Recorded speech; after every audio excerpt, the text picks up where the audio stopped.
And यहाँ के बाद से आपकी जो इकोनॉमी अच्छी है, आपके पास नेट की फैसिलिटीज है, लाइट की फैसिलिटीज हैं, आपकी एजुकेशन अच्छी है. You have to strive for the excellence, and plus the most important, you need to have a dream. And nothing is possible without a dream. And अगर आप देखोगे जितने भी इकोनॉमिस्ट हैं, जितने भी बड़े लोग हैं ना, सब ने एक ही चीज कही है कि हमारा सपना था, we are a dream. And उस ड्रीम के लिए उन्होंने नाउ अबाउट डेवलपिंग कंट्री ना, what happened, let me tell you story behind it.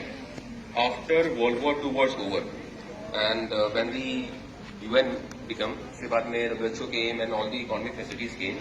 3 subheads: underdeveloped, developing countries, and developed countries. Right?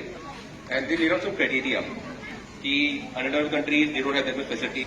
At around 40 kilometers per day, nearly highest network of road, very highest infrastructure, logistic infrastructure in the world, very highest producer of software. So we have become